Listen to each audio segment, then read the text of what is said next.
Bueno, aquí estamos con Lorena Di Llano hablando sobre medicamentos, hablando sobre patentes y le planteábamos recién, antes de ir a la pausa, hablar sobre las novedades, sobre cómo se viene trabajando en Latinoamérica, cómo viene trabajando la Red Latinoamericana para el Acceso a la Medicación que lidera Lorena Di Llano. Y por supuesto también le vamos a pedir que nos cuente específicamente qué viene pasando en nuestro país, qué estamos haciendo desde la incidencia que estamos haciendo desde la sociedad civil. Pero bueno, empecemos con el panorama un poco más grande, con la red latinoamericana.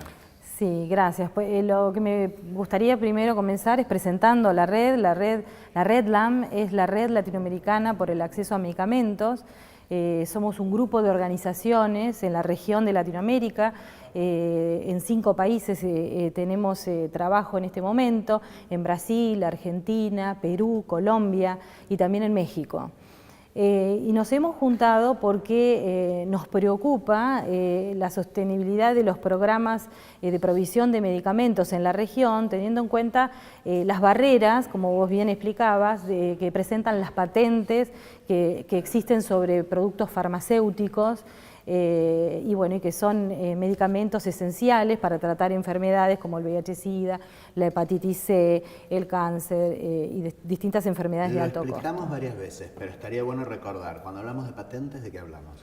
Hablamos de una patente es un título que se otorga a un inventor que le da derechos de exclusividad de fabricar, comercializar, importar un producto. Y este derecho de exclusividad es un derecho de exclusión de terceros. Es decir, genera una situación monopólica en la cual terceros no pueden realizar todas estas actividades. Es decir, se plantea como un único, en el caso de las empresas farmacéuticas, un único proveedor en un mercado y se fijan precios que se llaman precios monopólicos, precios muy altos. El tiempo durante el cual se otorga esta licencia de exclusividad, esta patente, es de 20 años. Sí, según acuerdos internacionales que se han adoptado en el marco de la Organización Mundial del Comercio, en donde Argentina y los países de la región somos parte, se ha establecido que como un estándar mínimo de protección de la propiedad intelectual, en el caso de las patentes, se deben otorgar por 20 años mínimo. A partir de la creación de la Organización Mundial del Comercio y de estos estándares nuevos jurídicos que hay a partir de estos acuerdos que propone la propia Organización Mundial del Comercio en los 90, ¿es correcto? Sí. Argentina también suscribe estos tratados y Argentina en ese momento también crea nuestra propia ley de patentes que no teníamos, y esa ley de patentes está vigente. Se votó aquí en el Senado de la Nación y en la Cámara de Diputados. Nosotros teníamos una ley de patentes anterior, lo que pasa que nuestra costumbre, o sea, esa ley no otorgaba patentes para productos farmacéuticos. Esto es una de las cuestiones que viene a complicar la situación en Argentina y en otros países miembros de la OMC a partir de este tratado que se llama ADPIC, y que fue adoptado en el año 94. ADPIC significa algo relacionado a la propiedad intelectual, Claro. a una cuantificación del tiempo que va a durar una licencia, refiere al derecho que da la propiedad intelectual. ADPIC es el acuerdo sobre derechos de propiedad intelectual vinculados con el comercio. Ese acuerdo se da en un contexto internacional donde se quería, entre comillas, ¿no? Se quería regular el comercio internacional para que no sucedieran ciertas situaciones de abuso de parte de algunas partes. Y bueno, y esta fue la razón por la cual se comenzó a discutir. Ahora, como nosotros sabemos, en este mundo existen poderes, las compañías farmacéuticas son el tercer poder económico en el mundo, y entonces, bueno, tuvieron gran influencia en los países que negociaban este acuerdo. Y se llegó, bueno, a esto que decía, a insertar en los países en desarrollo, que nosotros no teníamos una costumbre de otorgar patentes para, por ejemplo, productos farmacéuticos, de instalar, digamos, esa costumbre de países desarrollados. detrás de esto hay que, bueno, las patentes que luego se fueron presentando en los diferentes países, hay que aclarar, las patentes son nacionales, es decir, cada país tiene, si bien tiene que cumplir con este ADPIC, tiene la posibilidad, por el uso de su soberanía, de establecer cuáles van a ser los criterios que va a aplicar. Y en particular el nuestro, con las leyes que tenemos, con nuestra Constitución Nacional y además con una política de salud pública, educación pública. Digo, hay razones políticas, culturales para que Argentina su soberanía la ponga en juego para defender la industria nacional. Digo, esto es algo que no es una anécdota del día de hoy, tiene que ver con la historia de nuestro país, con la historia política y económica de nuestro país. Entonces yo te pregunto si Argentina, frente a esas tensiones impuestas, me hace acordar, creo que hay una relación.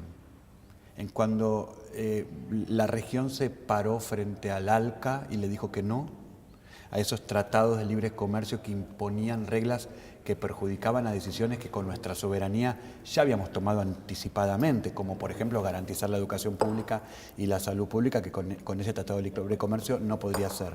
Entonces me pregunto la relación que hay entre el pararse frente a un tratado de libre comercio y decirle que no, y pararse frente a estos tratados internacionales o estos ADPIC, y también me hace acordar a que hace no mucho tiempo el ministro de Economía, Axel Kicillof, habló de los precios ADPIC. O sea, trajo esa palabra para relacionarlo a los precios de usura, a los precios usureros, a los precios que Argentina era un conflicto por las chapas, por la situación de importar o no chapas, si el precio argentino, y también está relacionado con la ley que se está discutiendo. Vamos a seguir relacionando. Claro, por eso le pido a Lorena que nos aclare, sí, en este mapa con la ley de abastecimiento. ¿Cuánto tiene que ver esto con la realidad actual de nuestro país? Para organizar un poquito la pregunta y ir respondiendo a esa cantidad de preguntas que me has hecho, en realidad estábamos en esto de que en la Organización Mundial de Comercio se nos impone la adopción de estas leyes, ¿no?, nacionales de patente. Y en esto, digamos, Argentina no es que se paró frente, Argentina era parte de eso, esto era en los años 90, estamos hablando que nosotros, este Congreso adoptó la Ley Nacional de Patentes con los estándares ADPIC en el año 95.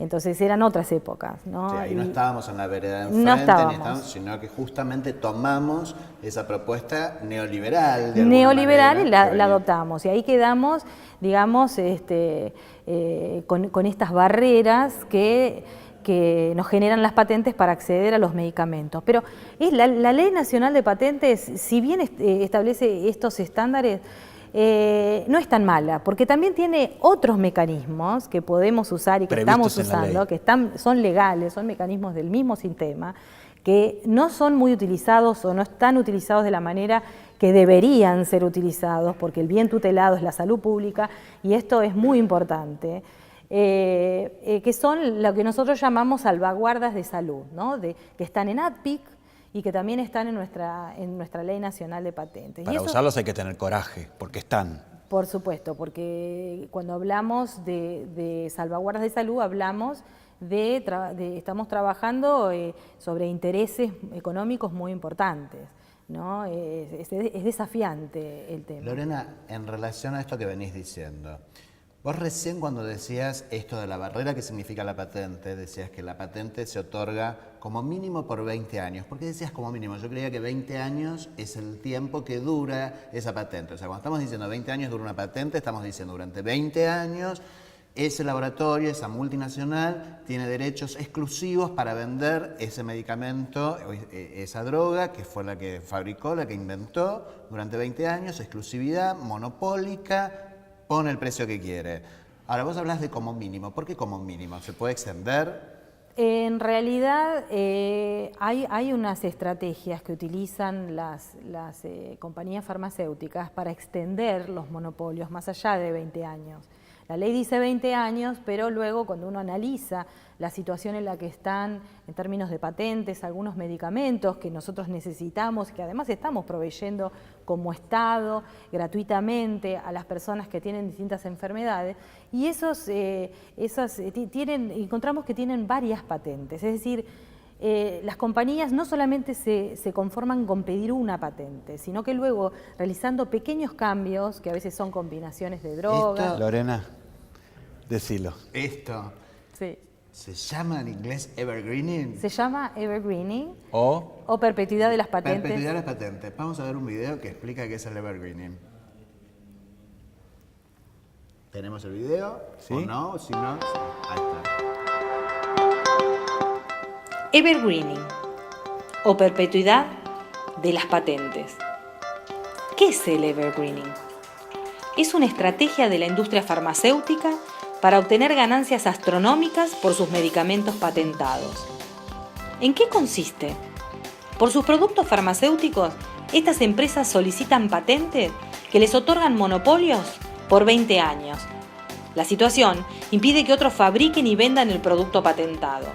El dueño de la patente entonces, al ser el único en el mercado, es libre de fijar el precio del medicamento y así beneficiar solo su interés comercial. Pero eso no les alcanza. Haciendo pequeños cambios en un medicamento ya existente, por ejemplo, realizando un cambio de formulación, las farmacéuticas piden otra patente sobre el mismo medicamento por 20 años más. De esa manera, se mantienen en el mercado como únicos proveedores, haciendo de los medicamentos bienes escasos inaccesibles para muchas personas en los países en desarrollo. Las ganancias que obtienen las compañías farmacéuticas con estas estrategias son incalculables. Los monopolios les permiten a las empresas controlar el mercado, impactando negativamente en la salud de la población. Las leyes establecen que en las solicitudes de patente se deba demostrar que lo que se quiere patentar es novedoso, resulta un paso significativo para la ciencia y aporta aplicación industrial. Pero si se da el caso que estos requisitos no se cumplen, las leyes permiten a cualquier persona presentar una oposición a la solicitud de patente. Si la patente es rechazada, se abre la posibilidad de la fabricación de medicamentos genéricos, bajan los precios y tenemos más acceso a los medicamentos. Es importante que la comunidad organizada haga frente a los abusos de las corporaciones. Vos también podés ser parte. Sumate a nosotros. Sumate a Redland.